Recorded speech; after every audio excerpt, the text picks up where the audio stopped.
one solution to backtracking is just reveal all the rare monsters from the start. Who has been saying that for 3 months? Your boy. I am hitting on the target all the time, dude. I am that dude from Daredevil. Bullseye. I don't miss. So guys, I have a video here from Rax that is called a Spicy Path of Exile 2 dev interview with Ziz. If you didn't know, we had the developer interview or podcast with Zizaran and Jonathan and Mark. It was an awesome thing. I watched the whole thing live. And they talk about a lot of stuff that we wanted for them to talk about. Maybe you didn't like the answers, but they talk about it. So instead of watching the 2-hour plus thing, I am going to watch, since I want to talk about all of that, instead of watching the 2+ hour interview, I am going to watch Rax's summary because he always does a great job of summarizing everything that was said in a quarter of the time. So we are going to do that. Let's go. All right, so let's do a big recap of what just a lot happened today. Today was a godly day. So yes, first, just for 2 seconds, let's talk about Last Epoch. There was an awesome interview by Talkative Try. I was going to do my normal thing, write down the questions and the answers, but almost all of the value from this interview was actually watching it and seeing what they showed. So I'll just link it when we're done talking here. You guys should just go watch it. Just go watch what they released. So PoE 2 had an interview today, Zizaran with the developers, and I need to make a lot of comments here first before we talk about it. So first of all, whenever I talk about these summaries, some people get really mad at me because I'm listening to like a multiple hour interview and I'm writing down in like 3 words what was asked and what was said. And then people get mad. They say, that's not exactly what they said. They said something totally different, or they had a completely different meaning than what you're implying. Guys, I'm not perfect. I'm writing as fast as I can. I'm not a professional. What's that occupation? Stenographer? What's the court person that types really fast? I'm not a professional. I'm not a professional typer, but I do type pretty fast. Actually, we'll do Type Racer after this. But yes, this is my interpretation of the interview. So let's get that out of the way. Another thing about this interview is if there was ever an interview to watch other than the showcase Last Epoch, it's this one. Actually watching it with Zizaran, because this one was heated. This was the spiciest interview between a player and developers I've probably ever seen, and I absolutely loved it. Yep, it was. Hey, that is true in any game, dude. That interview was what you imagine you would actually do if you had the opportunity to speak to the developers.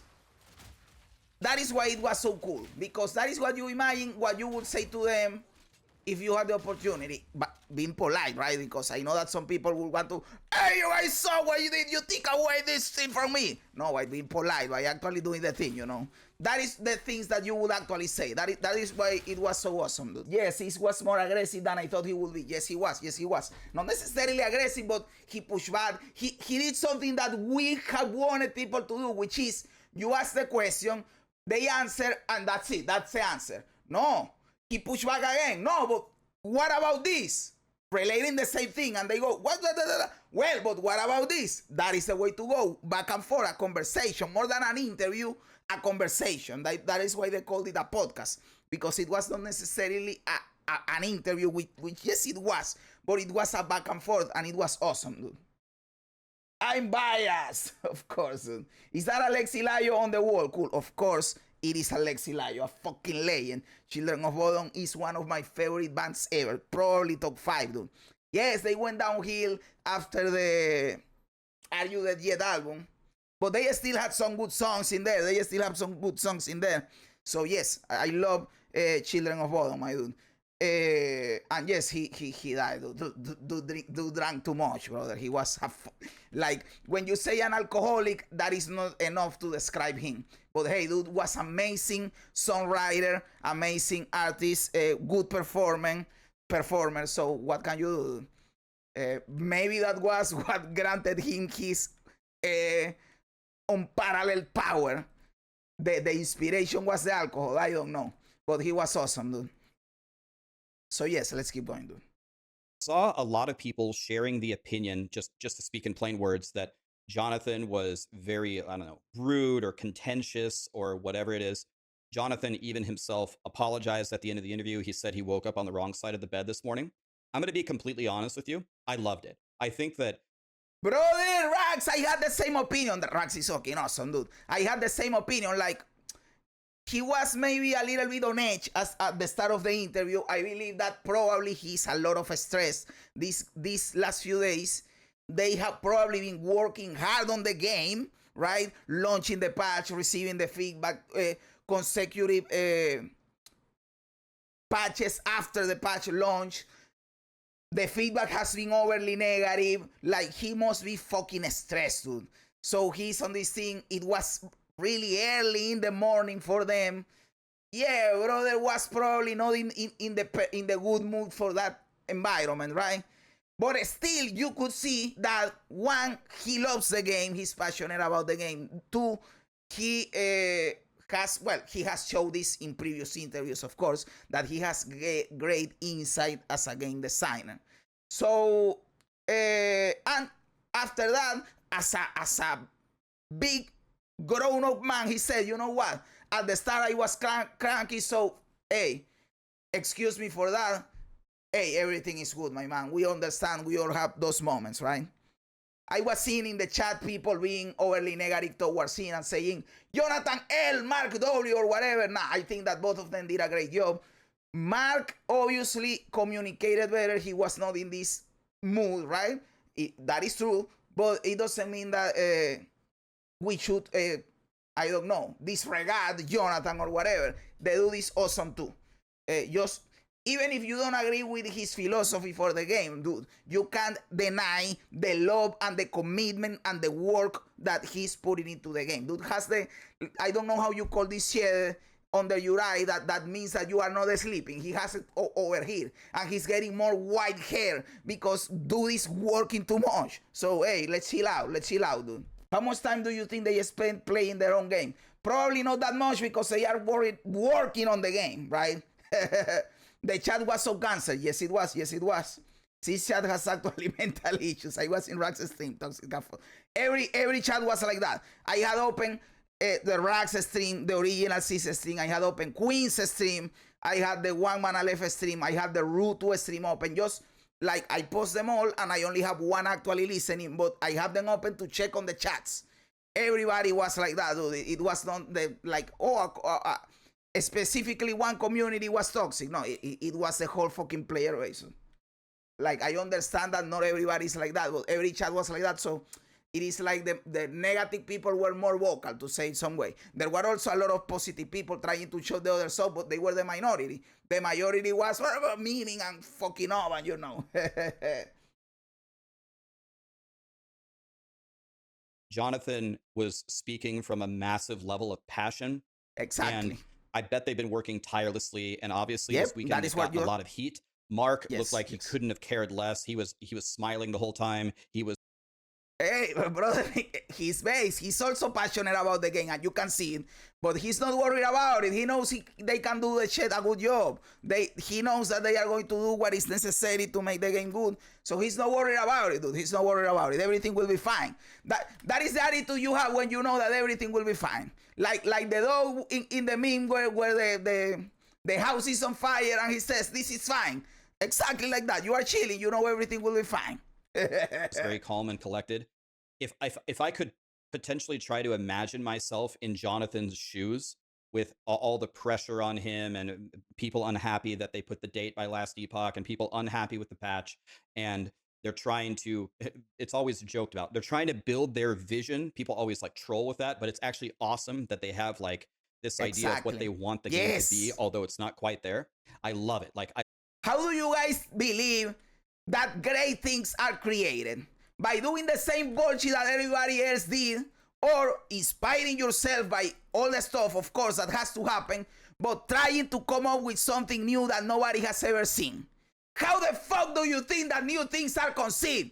New, original, revolutionary things. Do you think Metallica fucking created thrash metal by not trying something new, motherfucker. What the fuck are you talking about? You have to try. You have to try. Let them cook. They are coming up with something new in here that we have never seen. They can fail. You can fail when trying, of course. But you are a pussy if you don't try. Sorry. I love that there was a lot of heat in it. And Zizaran would say, like, I don't agree with this, I don't agree with that, and they'd have a big argument about it. That is by far the most valuable way to have an interview. I agree. So, I agree. I loved it. I would hope to see more of this. In the end, it looked like they were all friends. I'm sure Zizaran has been interacting with them for years, so it's all good. That's my opinion. I will not side with anybody just shitting on Jonathan for the way the interview went. It was fine. Okay, now let's just get into the questions. People are unhappy with build progression. What are they doing about it? They'll do whatever they can to make people happy. They will balance things build by build and are looking for feedback. So the basic idea, I guess, goes right into the second thing. Zizaran. And that is one of the most important takeaways that you have to take from this interview. And they said it right at the start. They said it outright. We will do what is necessary to make the game good. Of course, they are pursuing their vision. But what do you think? That if they pursue their vision for, let's say, 1 year, 2 years, and the game is failing, and they are losing money, and things are going bad, they are not going to do what is necessary to fix everything up. They will do it. They will do it, of course. So that is reassuring that right from the start, they said, hey, guys, we are going to do what is necessary to make you happy, basically. In other words. So that is reassuring for sure, dude. Does a really good job of following up on a lot of these questions. It's like people feel weak on every build. It's like the exception rather than the rule that you can find a build where you can crush, right? Exactly, that is correct. And I told you guys this was going to happen, by the way, before the patch. This is going to happen because since the game is hard, people are going to choose the path of least resistance. And what is that? Just doing the best fucking build. So you narrow down even more the amount of viable builds because everything else fucking sucks. So you have to go for the broken shit. Lich guide and a huntress guide so far for leveling. And if you go to the YouTube and read the comments, a lot of people are saying, I had a lich or I had a huntress and they weren't doing jack shit, but then I just copied your build and now I'm crushing. Exactly. It's like, this is very common where if you go in and like try to make your own stuff, like a home brewed build, it just sucks. This happens a lot. They said that, and they were also talking, and then Zizaran just point blank asked them, how long does it take you to do the campaign? They said they don't really measure it based on time. They just want the whole campaign to be fun. But a lot of people don't. I agree with that, by the way. Why do you want to do it fast? If it is fun, you don't care, right? If it is fun, you don't care. You are having fun. That is the point of playing the game. The thing is that we also have like this in the late gamer 2025 shit, but this has been happening for some years. We are too goal oriented. I believe they have conditioned us, not GG, the gaming in general, with all this bullshit. Oh, earn a reward, open a bullshit, the battle pass, fill the bar, open some shit. They have condition the ranked, go see the number go up. They have conditional rank to be goal oriented. So if we are not accomplishing a goal, we feel bad. So completing the campaign is a goal, right? And getting to endgame and killing bullshit is a goal. So we measure ourselves about how fast we can get to this goal. But it shouldn't be like that. It should be, I am having fun. It doesn't matter where I am in the game, right? So I do agree partially with Jonathan, but he also has to understand that what I am saying is true, and people are goal-oriented right now. Find it's fun when their build is weak and they have to go look up a build guide to succeed. This is also true. But that is not fun.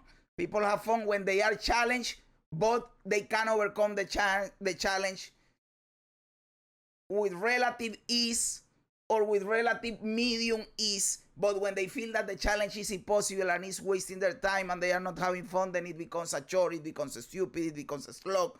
So you have to hit the correct target.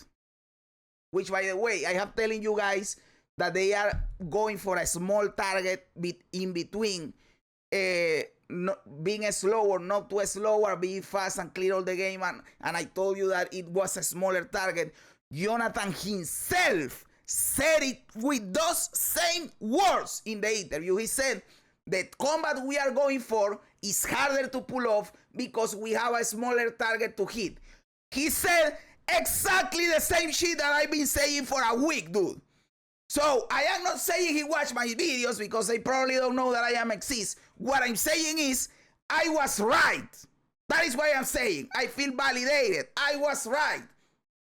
Because shit that I have been saying, they said on the interview, this was not the only example, but this was the best one because it was like my same exact words. This is just to like pull out authority. I am not just talking bullshit out in here, dude. In my view, it's not about none of that, though. It's about blasting in endgame and getting crazy good drops. And here is the difference. It depends if the campaign takes 20 hours or fucking 50. That's it. Exactly. They didn't give a definitive answer because their answer, but it is also because their answer is that. He basically said, I don't care the amount of time the campaign takes. I am not aiming to do a 20 or a 30 or a 10-hour campaign. What I want is whatever the campaign ends up being, however long it is, what I want is to be fun. That was his answer. Maybe it is not the answer we wanted because we wanted a number, but that is the answer too. That is an answer. Gave an example of stuff that they're working on, like they have a big patch like reducing the size of the zones in the actories, so they're looking for feedback and they don't want people to feel weak on almost every build. Zizaran said they people didn't expect to be nerfed in the campaign. What's their long-term power level supposed to be like? And they said that they were kind of shocked that this happened because they didn't even try to make the campaign harder. It was other changes surrounding the game that caused people to feel weaker. And I told you this. I also told you this, by the way, and I don't remember. Well, yesterday I didn't stream. I believe it was Sunday. I told you, they didn't buff the minions, right? They nerfed us. And by decreasing our damage, it felt like the campaign was buffed because you were doing less damage and everything was stronger. And that is why they had to reduce mob health as a consequence of us being weaker. So yes, they didn't directly buff the campaign, but you made me so much weaker than then the campaign is buffed, dude. That is what is happening. That is the result in here. And I said this too, by the way. So yes, I keep hitting the target, dude. I mean, sometimes, like, I was sure the druid was going to come to the patch. I mean, sometimes, but brother, I am like 80% accuracy, some bullshit like that. The campaign felt like the warrior star on the 0.1 patch for every build, so everyone felt that pain. I believe that also is one of the reasons, Russell, you bring up a good point. Maybe that is one of the reasons why I received well the patch in the first place. And again, I want to echo this again. I am sorry if I disregarded you guys' experience with the campaign that were struggling. And I said, hey, no, all of that is bullshit because I'm having fun, and that means the patch is awesome. Because I thought the patch was awesome and I reviewed it correctly or positively because I was having fun, right? And maybe that came as dismissive of people not having fun. So I want to apologize for that.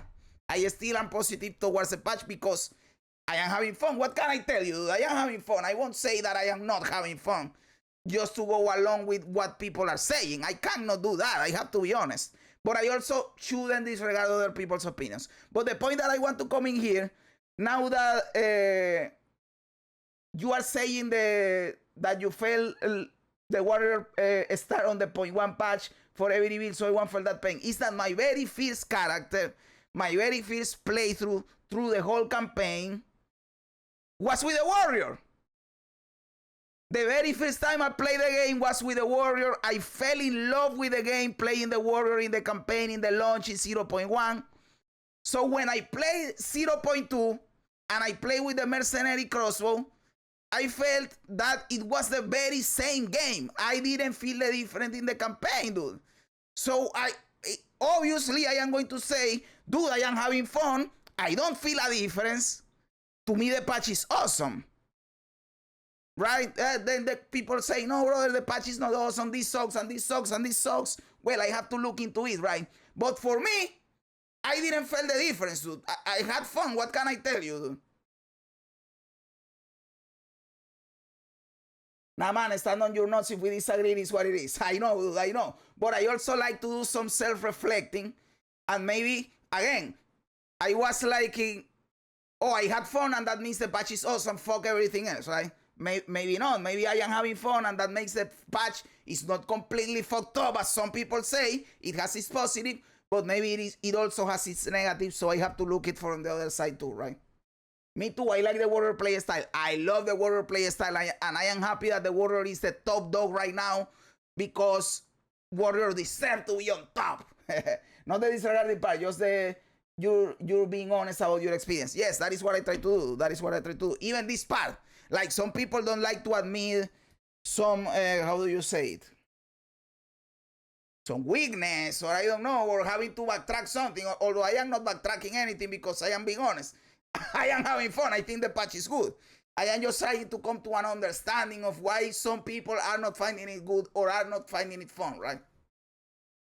So some people will just say, fuck it, I am going to keep repeating the shit, but I am trying to go deeper, to analyze more this thing, you know?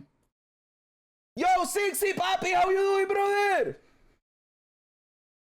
Anything in yellow is an actual quote from the interview, and they just said there was some blatant fuck-ups. They said they make some huge mistakes, and they're going to look at them. One thing that they didn't talk about, though, that I would categorize as that, unless I'm missing something, is Hex Blast. Hex Blast is unusable.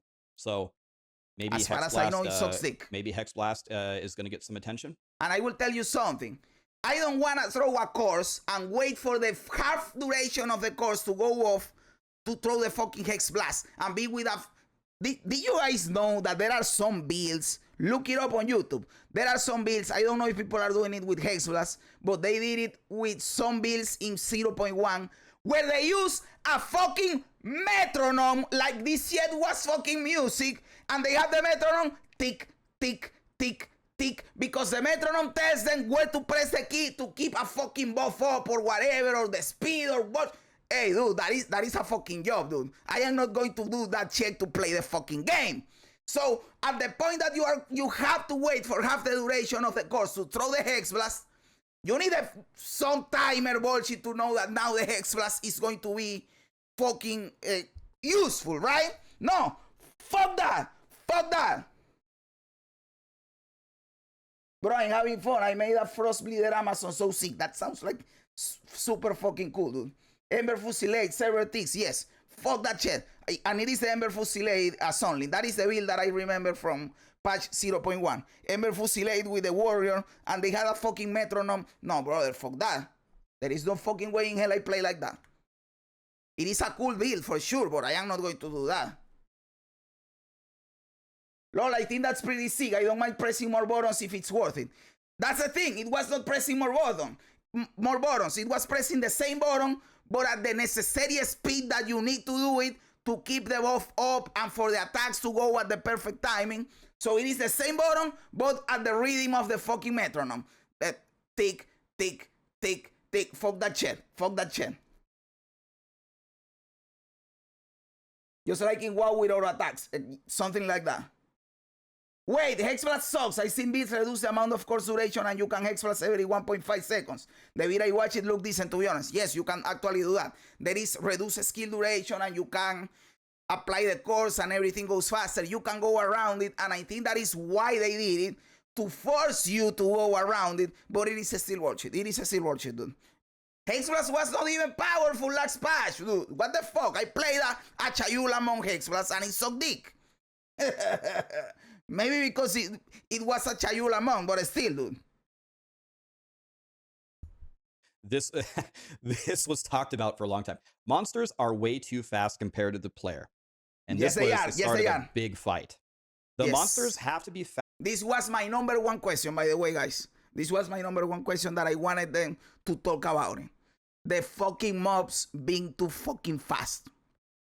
I was partially satisfied with that answer, by the way. I am like 70% positive towards the answer they gave. They said some mobs deserve to be fast, but it is true that there are too many of them that are too fast, and we are going to look at them and try to get it to a good balance. I am partially satisfied with the answer. Faster than the player. Otherwise, combat is optional. And then Zizaran said that, well, part of an ARPG, the whole point of playing an ARPG is to kill monsters. And if you have a chance, you know, to walk around the monsters. Usually you still want to kill them, but you can manipulate the fight and gather them up in a certain way to fight more on your terms rather than you just getting swarmed all the time. I thought Zizaran's take here was very, very good. The common phrase, I think maybe Zizaran came up with this as well, is that we as characters are playing PoE 2 and the monsters are playing PoE 1. Everybody has been saying this because it's the truth. We are playing PoE 2 and they are playing PoE 1. Since the launch of the game, we have been saying this shit. And I am surprised this is the first time they hear this one. What the fuck? But anyway, they said that they're looking at each zone, and they're already doing it. They're having someone go through each zone to balance the number of fast, swarmy monsters. And then they said that balancing this is actually way harder in PoE 2 than PoE 1 because the monster health and versus the damage that you do is a lot more precise. Because in PoE 1, like they said, if they doubled the monster health, you probably wouldn't even notice it, which is probably true. People have really optimized it and you move so fast. If you doubled the monster health, in a lot of cases, you definitely wouldn't notice it as much. But they finally conceded that they will look at it. So then they had a further discussion about when does this problem occur? When do the monsters start feeling way too powerful or fast? From the start. Said it's in the second zone with the wolves, and they were kind of pushing back and saying, well, that's not really the feedback that they've been getting. And if they nerf everything, it will hurt everyone more than help because it won't be a challenge. No one will want to play it, but they will look at it. And the distribution of how the monsters are in the zone is off. This is one that I would have loved to contribute on the conversation that they had because the conversation felt very binary. Zizaran was saying, the monsters feel really, really powerful from the beginning. They're like shitting on us. A wolf can bite you for like 60% of your health, or the witches with the little AoE, when you walk into the second zone, they can kill you in one hit, just gone. And then Jonathan was saying, if we nerf everything, it won't even be a game and no one will like it. It's really true. Not binary here. We're absolutely not saying to nerf everything. And that is definitely don't nerf true. Everything. It would ruin the game. We know that ARPGs that are built to be way too easy are not fun. What we're saying is Brax is referring here to Diablo 4, by the way. I wish people can accept PoE 1 and PoE 2 will be different games and PoE 2 should be a slower paced combat. I also wish that, dude. I also wish that. Because if not, why have the other game if you can just do an expansion for PoE 1, right?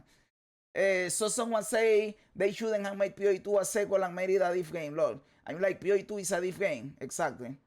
There are people that would have preferred the having just an expansion to PoE 1. I will tell you, I probably wouldn't have gotten into PoE 2 if it was not a separate game. I think that the decision to make it a separate game was what brought in so many new people. If they would have just expanded PoE 1, it wouldn't have had the same success. I guarantee you, making it a different game was the correct decision. Now they have to, make it good. I think the rare monsters are the biggest culprits of what some of the mods of these mods are absorbed. That is fact. By the way, with the rainbow monster thing, you make me remember. They also gave my fucking idea of revealing every mob from the start. It was not even suggested by Sis. It was outright said by Mark. One solution to backtracking is just reveal all the rare monsters from the start. Who has been saying that for 3 fucking months? Your boy. I am hitting on the fucking target all the time, dude. I am that dude from Daredevil. Bullseye. I don't miss. Motherfucker. Attack speed is a totally different beast too compared to PoE 1. Yep, yes it is. Are people crying about the witch horse on the ground killing you? You just move, noob, it has a delay and indicator. Yeah. By the way, now that you say just move, noob, which is an awesome way of saying it, they gave several answers in there that basically meant, brother, you have to also get good, right? And that is something that I appreciate because I like PoE 2 more than PoE 1 in a way because in boss mechanics, for example, even the arbiter itself, you have to do the mechanics and dodge and do stuff.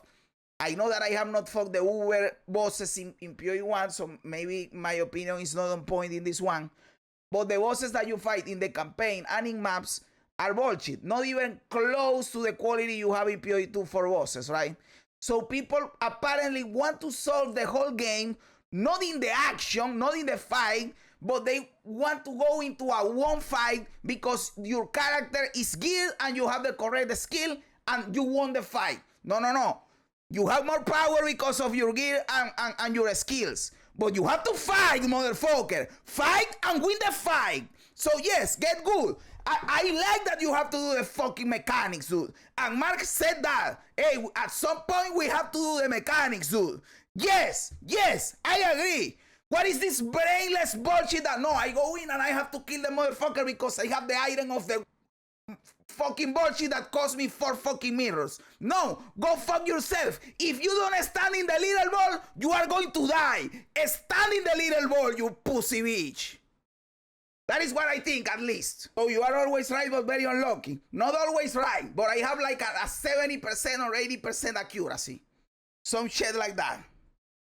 But I am also unlucky when I gamble on PoE 2. Yep, a lot of the complaints are skill issues.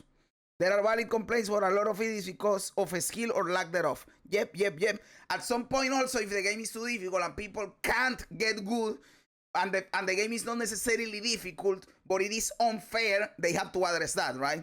But that attack from the witch is not unfair. You can dodge it, right? And a lot of the stuff in the Arbiter, for example, is not unfair. You can easily dodge everything. The only attack that is unfair in the Arbiter, and I think it has to be a bug sometimes, is when the beam overlaps with the little circle. Not the one he does when he's like at 30% health. That one is intended because they give you room to actually dodge it. But there is one where he does it when he's doing the little ones and they overlap. That one is not intended. They have to fix that one. So yes, that one is bullshit, but it is basically a bug, right? But aside from that, the mechanics are fair, dude. You just have to move your character and stand where you need to stand. And the game is telling you how to do it. So at some point, you have to do the mechanics, brother. At some point, you have to do the mechanics. So in that aspect, yes, get good. Now, when something is unfair, not fun, undoable, feels like bullshit, then maybe you can overcome it with a skill. But at that point, you are frustrated and you don't want to get good because it is bullshit. So at that point, the developer has to come in and fix it, right? So I also understand, as always, me like an idiot trying to look at both sides, and I don't know why I do it because no one fucking cares. People want for you to be on one side and cheat on the other side because that is more fun. Your Amazon, because combo-based gameplay is not possible because you get so overwhelmed. And then they again push back and say, well, they have to somehow interrupt you. Otherwise, the combat is trivial. You always just press 1, 2, 3 and you delete everything. They said they don't think it's a universal problem across the game, but they will tend to fix it, which is true. It's a balance. I don't think many people like this combo-based gameplay anyway. Some people do, but I think it's the minority. Warrior passes always have downsides, and it feels bad. They agreed that it was too saturated. They will iterate on the passive tree 1 million times in the game, and they will make it better. So they did agree. So Warriors are going to see some love there. They've only done large changes between seasons. Are they going to do stuff more like in the mid-season? They said they realized people hate mid-league nerfs. Yep, we sure do. But mid-league buffs are on the table, and they said a lot of things are coming very soon. So yes, apparently Mark said that even today we could get patch notes. Let's see what happens. Let's see what happens for new stuff. That they are going to be buffing a lot of shit. All the time. They work on it daily. Okay, I have to put this in here. So Jonathan said, and I don't know if he was talking specifically at me. Maybe he wasn't. But yesterday at the start of my stream, and I streamed all day, I said that the funniest thing that I saw in the patch notes is that, like, for one of their patches, is that they're adding more checkpoints.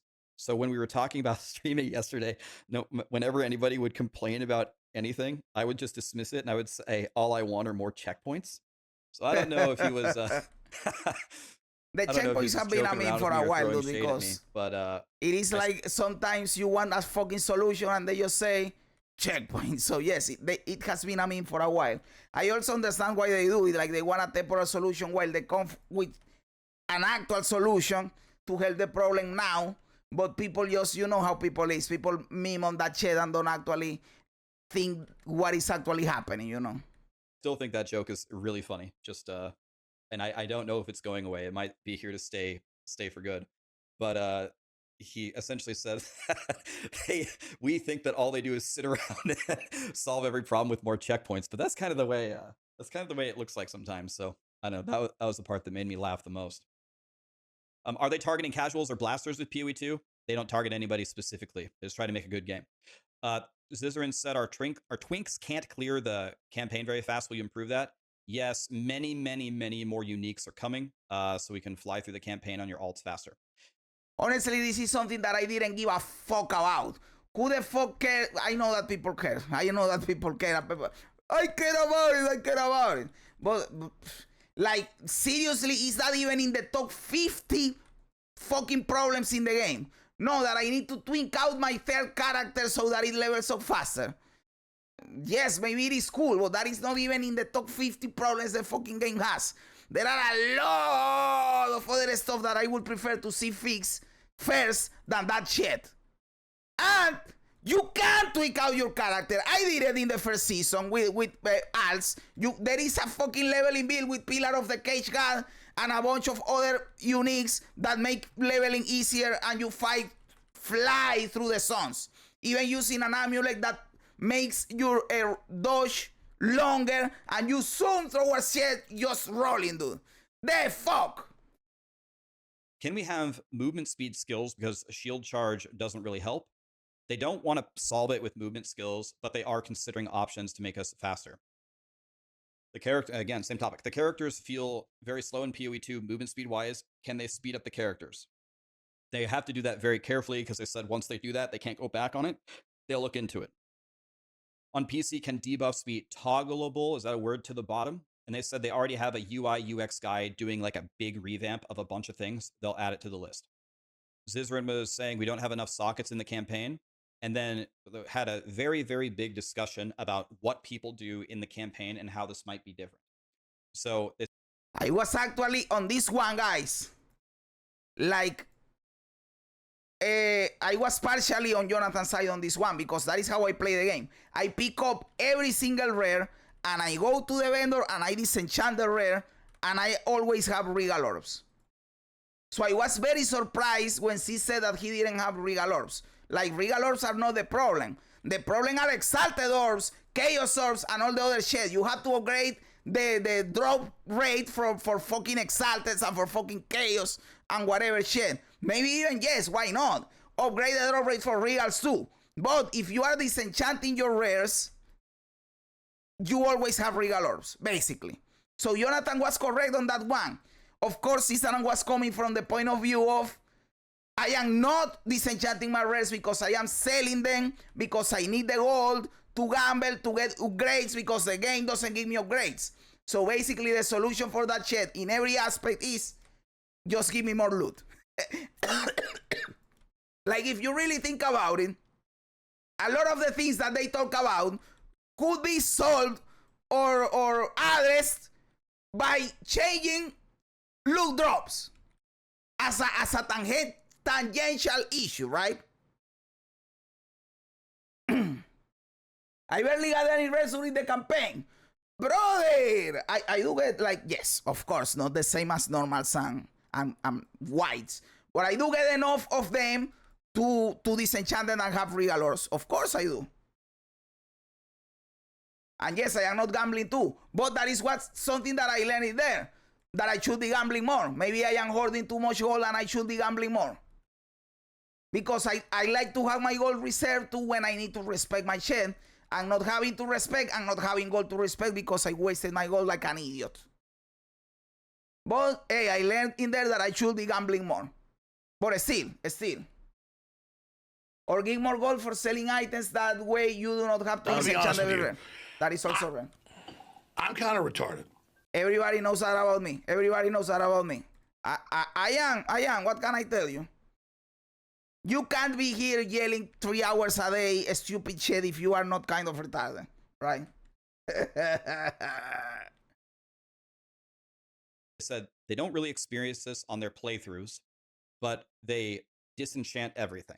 And then Zizaran was saying, well, I vendor everything except for the sockets, because vendoring it gives you gold, and just in playing the game a lot, two of the absolute best ways to get gear currently in Path of Exile 2 are gambling, which they talked about, but they didn't really talk about what I think is actually potentially the best way to get gear, which is the vendors. if you have a good regular expression for rare, movement, speed, skill, and every single time you go to the town, you check the vendor, you can get some of your best items that you're possibly going to find from buying it from them, which costs gold. Anyway, they had a huge discussion about what they should do on these things. And another thing that they talked about was the crafting bench versus the runes. And they were saying that they were having like a conversation about whether runes are like equivalent to the crafting bench. And I just... Every time we talk about the speed, damage, loot, I think people are getting it a bit wrong. In my opinion, all is needed is very, very, very small. I just want to say from the bottom of my heart, I'd like to take this chance to apologize to absolutely nobody. Yeah, that's the attitude, brother. In my opinion, all is needed is very, very small changes and the game will get there. I agree with that partially, of course. Because on all of that, I can see improvements, but I also don't feel like this is the worst bullshit as people make it seem. Like, yes, you mentioned speed as the first one. Yes, there are moments where you feel slow. We can improve it a bit, but it is not that bad as people say. Then you say damage. Yes, maybe you can improve that a bit, but it is not as bad as people say. Then you say loot. Obviously, loot is one of the biggest one that needs an improvement, but it is also not bad as people say. I have to be honest, a lot of the people that I see complaining about loot, some people are reasonable and say, yes, brother, it is too little loot, we need more currency. Crafting is gambling, I need more currency to be able to properly craft.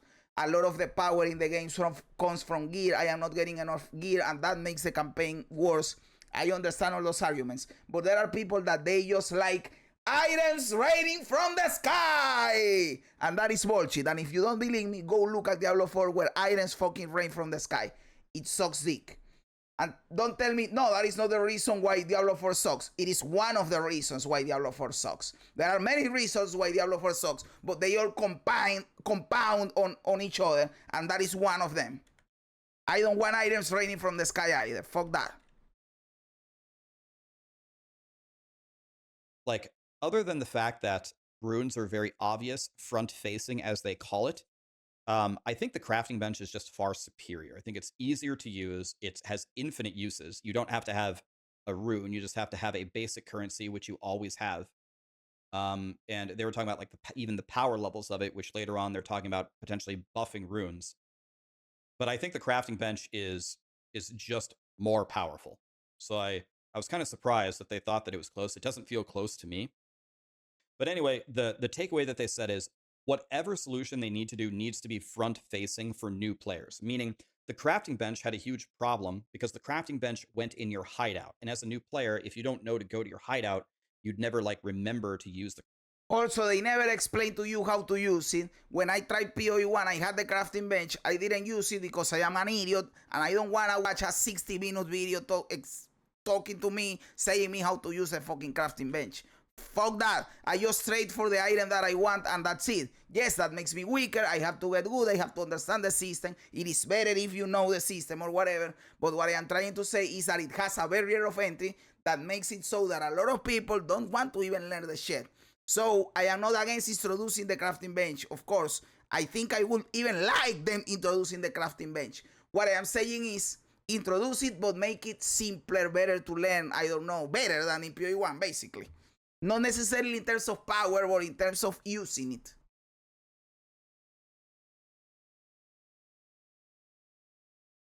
To be honest, I feel like GE should look closely at the no rest for the wicked and forget about PoE 1 and Diablo 4. That is what I would do, but I also think that is not what they should do. Because let's be honest, No Rest for the Wicked is not more popular than PoE. It's not more popular than Diablo 4. It's not more popular than even Last Epoch. Because people like blasting, dude. So that is the truth. I like the combat in No Rest for the Wicked. But apparently not everybody likes it. But at the same time, Elden Ring is like the best fucking game ever. And that shit is... No Rest for the Wicked is Elden Ring in an isometric view, right? So I don't know. I do know for sure that if they go to No Rest for the Wicked in PoE 2, people are going to be mad because people like...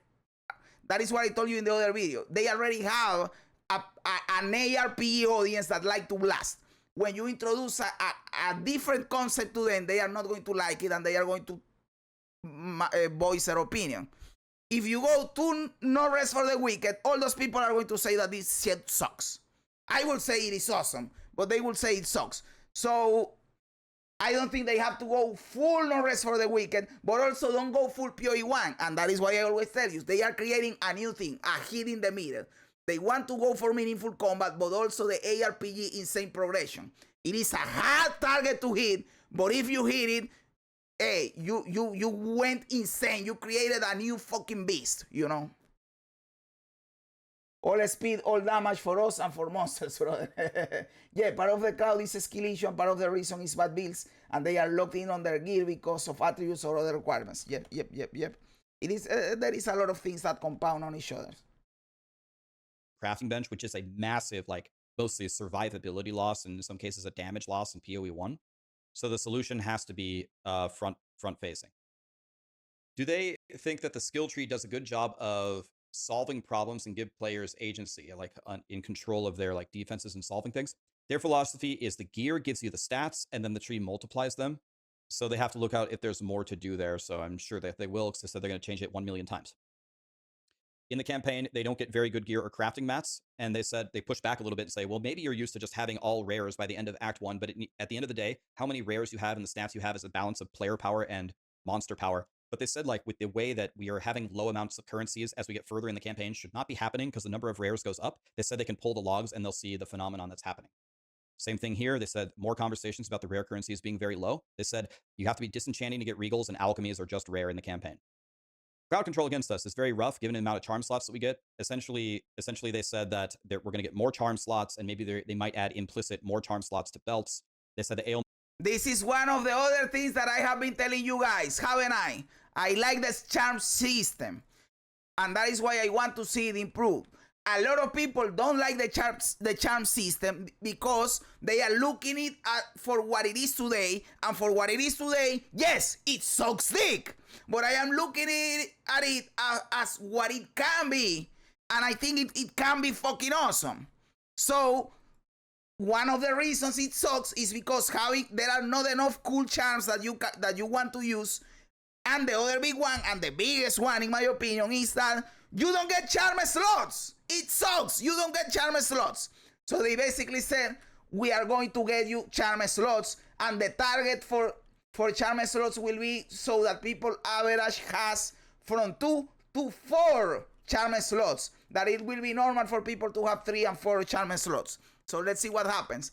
That if you actually want to go full charm, there are going to be uniques and stuff that you can do to get even 6 charm slots. But in that case, you have to actually go into charms, right? But for the average player that is not going into charms, you will be able to get from 2 to 4. I believe the answer should be for 3. Everyone gets 3. But it is still better than the bullshit we have that you always have fucking 1, dude. But again, another thing that I said that it has to be improved, and they said it. We are giving you more charm slots. Awesome. I love it. Thresholds before were too low because they never actually occurred. So if it doesn't happen, then you're not going to want to mitigate it. One thing that Mark said that I found shocking, like I'm shocked if this is actually true. He said, when you get stunned, your stun threshold goes way up to avoid stun locking. I have been stunned to death at least 10 times. At least 10, like stun, Me too. die. It So is if anyone from happening Grinding right Your now. Games is listening to this, I would 100% check this, because it's either not in the game or it's not working, or the bonus that you said that we're getting is way too low. Exactly. I agree with this take by rocks. 10 times this weekend at least. PO1. Because if there is up like a bad lock protection, so you don't get stun, that shit doesn't exist, dude. Or it is too low that it appears that it doesn't exist. Because you get and you can move and you die. So there is no fucking way that it is like that. They have to check that shit. They have to check it. PoE 1 has masteries. Will we get them in PoE 2?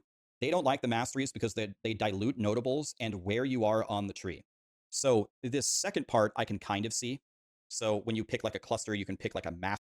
I also, again, I will repeat it. So the PoE 1 Andis don't get mad at me, dude. Hey, I am a newcomer. I am a tourist, okay? In PoE 1. Don't get mad at me. In my experience, the times that I have played PoE 1, I hate masteries. Come at me one by one. I will fight you one by one. Masteries suck dick. So, But the answer that they give for why they don't like masteries, I didn't agree with. They said, which is what Rax is repeating in here. They say that it is because it takes power away from notables or some bullshit like that. No, masteries don't suck because of that. Masteries suck because they suck. Fundamentally, right?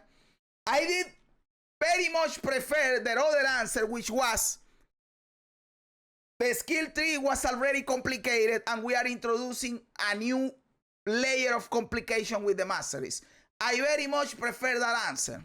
Yes, hey, get good, study the game, learn how it works. I understand. But you have to understand that not everybody wants to do a fucking PhD to play the fucking game. The skill tree is what pushes back a lot of people. For me, no. For me, the skill tree was in fact the thing that made me want to play PoE 2. But there is a lot of people that the skill tree intimidates them. And the mastery system is another layer on top of that. I very much prefer that answer. I am not saying that is the reason why I personally dislike it. I am saying that I prefer that answer to the other one they gave, which, no, it takes away power from notables or whatever. No, that is a cop-out. That is a cop-out. Lucky Charms. Oh, think that would solve a lot of pacing would be Quicksilver Flask. But well. Okay. I hate the Quicksilver Flask, by the way, because you have to be pressing it all the time. Just give me a buff to movement, dude. Or give me a charm that buff my movement, or give me something.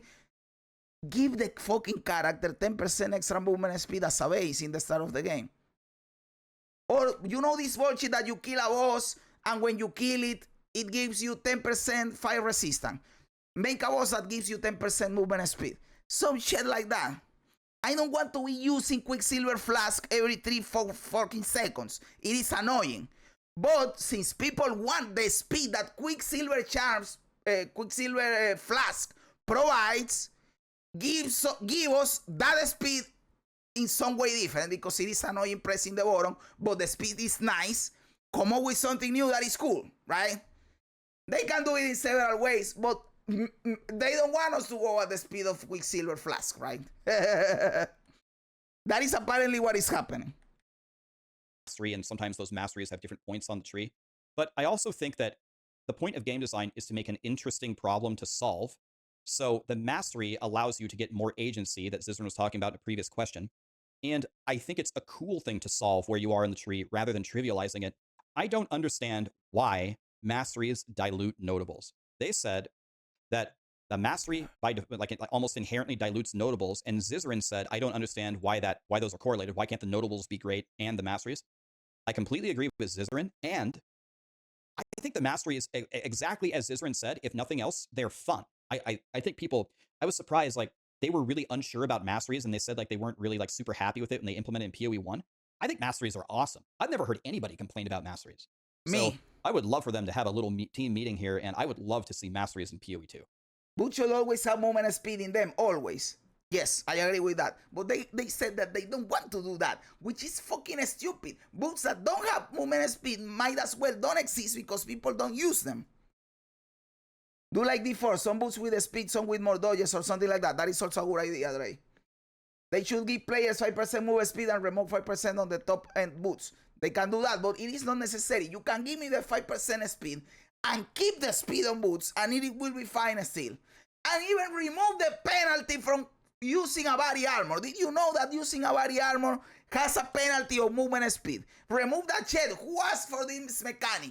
Why is this in the game? This is stupid as fuck. Like an inherent buff. Yeah. Defense seems undertuned compared to offense. They said that they've had this problem in a long time. I mean, in PoE 1, I just killed all seven Uber Pinnacle bosses with Fog Guns build, and I just killed them with overwhelming offense. And I wasn't even playing a bossing character. So they said they've had this problem for a long time. Yep. They said it's hard to balance and people think it's more fun to stack offense.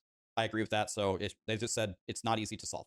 Arbiter is a problem because it has multiple one-shots, so you have to go in with overwhelming offense to one-shot him as the main strategy rather than defense.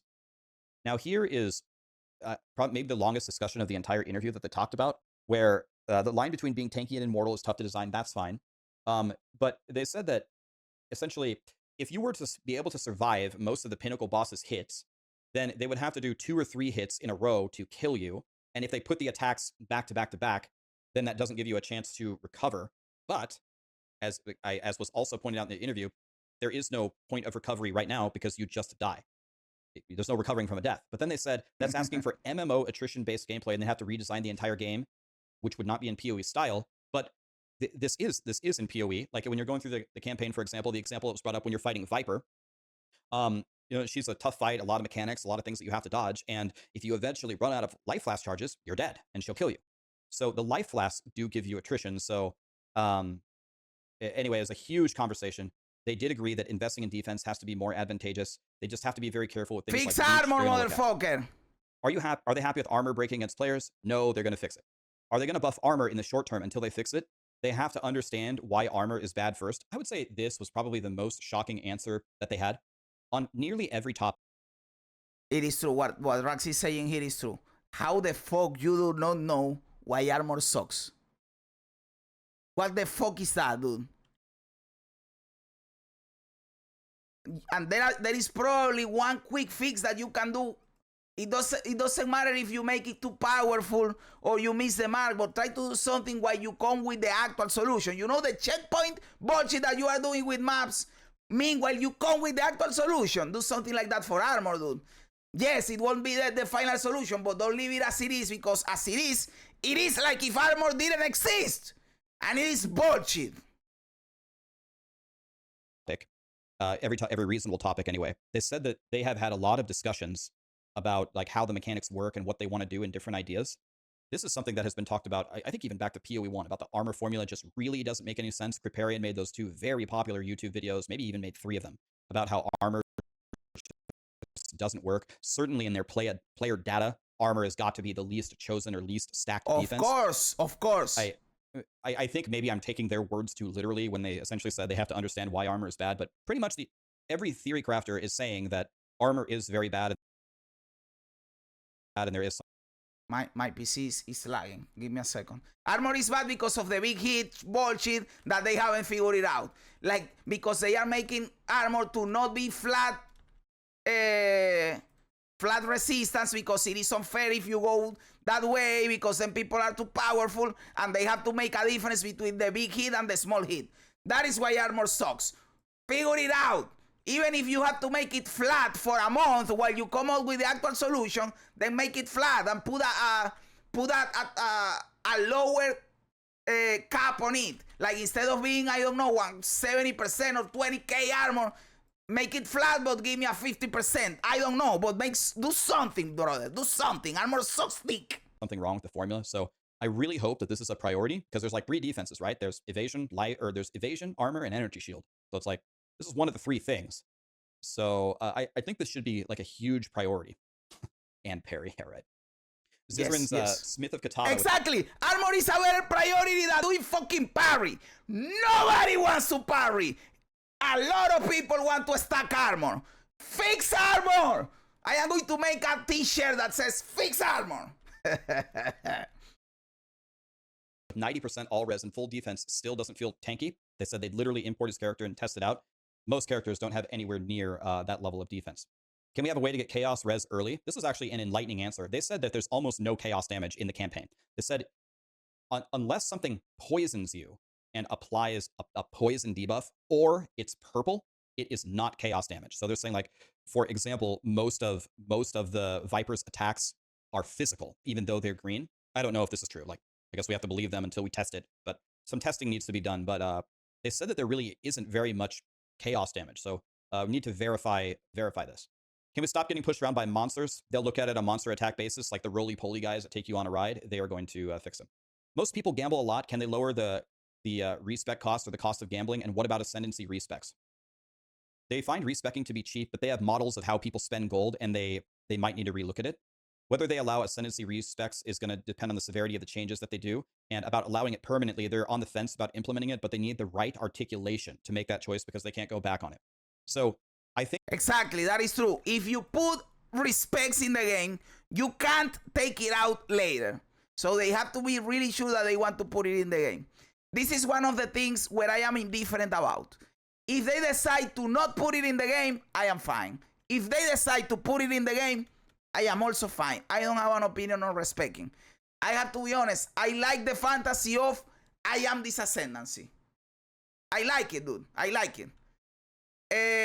And the fact that you can go back and forth between ascendancies, then it will mean that I am not a tactician, but I am a mercenary that can be a tactician today, and tomorrow can be a, what is the other one? A Gemly Legionnaire, and tomorrow can be a witch hunter.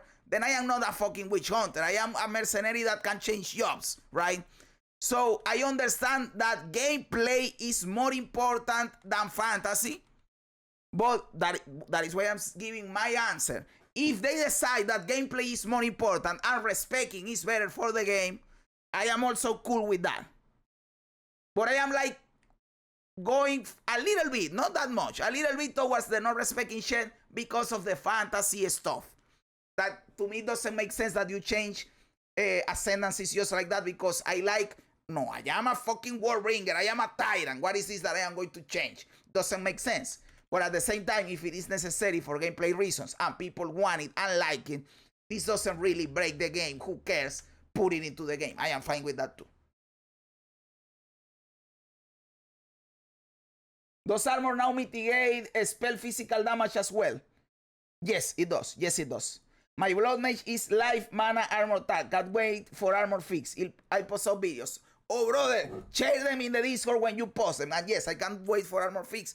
I am knowing that armor sucks dick. I am still going. Well, I don't have them right now, but in my build later, I am going with armor evasion hybrid because of the notes in the ascendancy for the tactician, where you get armor and evasion shed and armor and evasion shed. I will go for the armor evasion hybrid, knowing that armor sucks dick. Hey, I don't care, because I like armor. I don't like energy shield. I like armor, right? Or what? I do like.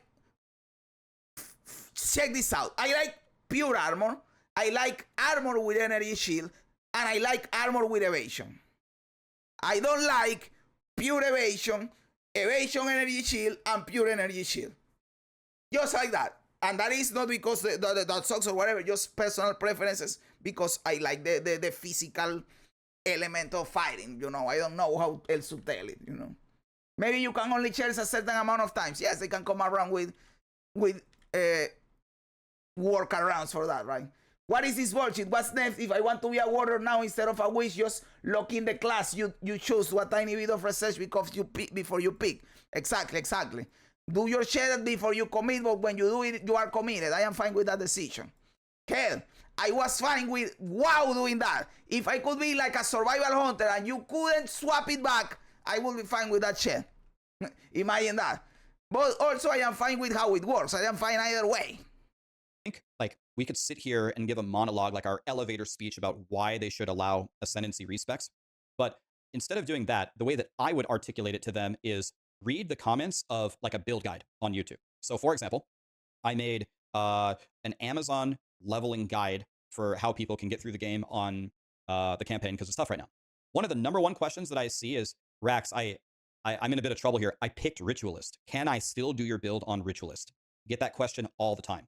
People are literally already having like FOMO, the fear of missing out, because they picked Ritualist and they regret it so bad. Look for a Ritualist build. What up? No, because it is not as powerful. You should have chosen the other one. Because they see a lot of like people doing Amazon instead. Those bad feelings and those worries of your player base are why you should change it. Not for any particular elevator speech. People are actually genuinely worried that they made a permanent wrong choice in being able to enjoy the game. So that's the way that I would argue it. I don't think there's any more powerful way to argue it. Monsters with energy shields cannot bleed. Can you enable that? They'll fix it and they'll change CI. How do you feel that divines and blessed orbs are fused? It's not something they had thought about. They're interested to hear opinions. They talked about some different things that they could do with it, about like the implicit ranges on things. I think it's a very simple thing. Just add blessed orbs. Just make them separate. It gives you a little bit more in crafting, which Path of Exile 2 desperately needs. Blessed orbs are awesome. I would separate them and add blessed orbs to the game. I love blessed orbs. It doesn't make sense that they're combined either. They do very, very different functions. As Zizaran said, you would never divine orb to change an implicit, so why not give us the option? I mean, you can make blessed orbs as rare as you want them to be. Have you considered removing movement speed penalties on gear or adding movement speed implicits to boots? They don't mind a mandatory stat on an item, but they'll have discussions on letting us move faster or have less reliability on a stat roll by like adding a movement speed implicit on the boots. Again, one thing that I've noticed about grinding gear games, I've never had the chance to directly talk to them. I'd love to have an interview with them someday if they'd be open to it. But again, one thing that I have learned from them in watching their interviews is they love examples. You want to hear two of the dumbest examples of this about movement speed penalty on gear? Have you ever watched people speedrun PoE 1? You want to know what they do? They literally don't equip like body armors or shields until they absolutely have to. So they like run through their game missing gear. And grinding gear games is very, very against. I've seen a lot of their interviews and their philosophies. They're very against like people having to do like stupid things like that.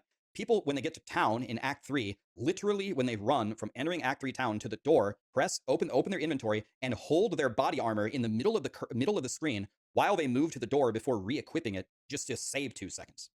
Like, then you say, well, that's a speedrun only tactic, Rax. That has nothing to do with 99% of the player base. Fine, but what I'm telling you is the regular player base doesn't even realize that putting this stuff on slows them down. They feel slow. We talked about this earlier. It is stupid that this mechanic even exists. Just delete it out of the game. What is this bullshit that equipping a body armor gives you a penalty for movement speed? It is just stupid that it even exists. With shit, but they don't understand why. The problem is still there. I'm just giving you an example of how people in the know, how they get around it. It does matter, even though I'm giving you a speedrun example. So it's just so stupid that that's, again, an example of why you should consider removing it. Can uniques scale based off of your level? This was a little bit of a weird conversation to me about whether unique should scale with you or not. They were kind of against it about whether the explicits or the implicits scale. And what I think they should do, here's the problem for me about uniques. The problem for me is I find a life sprig, which is a wand that I want to use, like if I'm leveling up at level 80, and it's required level 80. But I find a life sprig at level 10, and it's required level 10. It's the same weapon. Like, can we start with just getting whatever they think the lowest required level should be? Just fix that on all uniques. So I think we start with that. Are they going to improve minion reviving? They have some ideas. They'll look at it. There's always one monster left in the endgame maps, and we miss it, and the checkpoints don't solve it, and then you have to kill all the rares to clear the map. Can we just clear 90% of the rares instead? They said they're looking at solutions to the problem, but they said that they're probably just going to add all rares to be shown from the beginning, so you can... By the way, this is one of the things that I have been saying for months. I am always right, just so you know. They are agreeing with me with this solution. So yes, there you go. By the way, you're welcome, because I gave you the solution for this shit. Go through them, like connect the dots. That would actually help, by the way. Delirium expires very fast. Any changes? They tested it on average maps. They should have balanced it on bad maps. So they're gonna fix it. Will they have a way to make leveling up your equipped gems better? Yes, they have some UI or stash improvements on how to just level up the gems that you're using. Can we disable using charges on a specific skill? They might add a support that does that. For example, when you have Barrage, you would like to use Barrage with Lightning Spear, but you want the Frenzy charge to only be consumed on Lightning Spear. But if you press Barrage, it consumes the charge. So it would be a value add to fix this. Hi, Callie. I'll take you out in just a second, okay? Yeah, we're going to go. Give me 2 seconds. How do they feel the class identity is based around weapons than the classes? They did it on purpose with how many classes they have and to help new players. Corrupted drops are up because you can't... I like it. I know that PoE 1 veterans don't like it, and I understand why. They are used to it. They say that it gives you build variety and adds complexity to the game, which is cool. Hey, I agree with all of that. But I do like, again, for thematic reasons, that certain skills are tied to the weapon. Like, it doesn't make sense that I do fucking rolling slam with a wand. It doesn't make sense, dude. So that is why I like skills being tied to the weapon. Quality or socket them. Any improvements? They agree. They'll do something to fix it.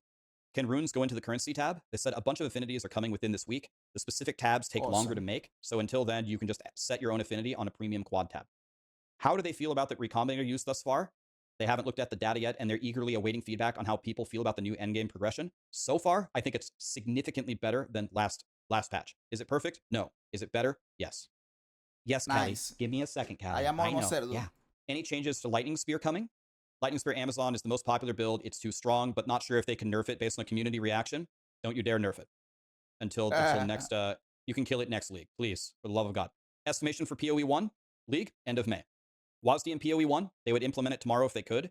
They're not, the character rigs are not in place. Once they're done moving every microtransaction, they will move the character engine from PoE 1 to from PoE 2 to PoE 1. That'll give you way more possibilities. This was an awesome answer, by the way, and really got me excited to actually continue playing PoE 1. I was going to do it either way, but this made me excited to actually keep getting into PoE 1 because this means that they have plans to keep making PoE 1 fucking awesome.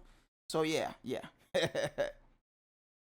Can we add pausing in PoE 1? It's almost there. It's going to get added. Can we have the highlight effect of PoE 1 when we use currency? There's no reason they can't implement it. Val orbs can change magnitudes of uniques in PoE 1. Can that, or in PoE 2, can that be in PoE 1? Never say never, but it would take forever to balance every unique. Overall, godly interview. By the way, I have to be honest with this one. I know that a lot of PoE 1 players wanted these questions about PoE 1 to be asked. And it is fine that they were asked for them. But at the same time, it was a PoE 2 interview. I really, they can take another day to talk about PoE 1 shed. It is like you are so, I don't know, focused on PoE 1 that you have to bring PoE 1 20 times in an interview about PoE 2. Oh, we have this in PoE 1. Can we have it in PoE 2? Oh, it worked like this in PoE 1. Why it doesn't work like this in PoE 2? I have to be honest, guys. I know that for you guys that is fine because you love PoE 1. Hey, I support you. I also want to get immersed into PoE 1. But hey, this was PoE 2 time, dude. This was for PoE 2, dude. From Zizaran. Loved all the fighting. They were friends at the end. Loved the passion from Jonathan. I will not agree with anyone like talking shit about him. He even admitted it wasn't his best. Same. I like Jonathan. I like Mark. I think they are awesome. I think they will make the game cool. I think Jonathan received too much hate and I don't agree with it. Just to be clear in here. Because he's clearly passionate about the game, dude. And he wants to make the game good. So are you going to blame him because he makes a mistake? You don't ever make a mistake on your job, dude. Hey. Let's be honest in here, guys. Best form, it's fine. It doesn't matter. It was super awesome. They said they had 15 immediate takeaways to fix PoE and make it better. I love that they do these interviews. I love the balls on Zizaran just to go in there and literally argue with them on everything. Same. It was cool. Really, really get out a lot of topics. So I loved it. It was amazing. I love these summaries from Rax because they are fucking good for me to. I yap too much. I can do the 2-hour video. It would take me 6 hours to do this shit. So I can do it better. And I still yap a lot with the summaries from Rax. So thank you, Rax, for these summaries. They are fucking cool, dude. Thank you very much. Let me know everything that you think in the comments below. I love reading comments even when they don't agree with me. Also remember to like the video, to subscribe to the channel, all that cool stuff. Guys, thanks for being here. You guys are fucking awesome. God bless ya. And remember, don't be afraid ever because this is just a ride.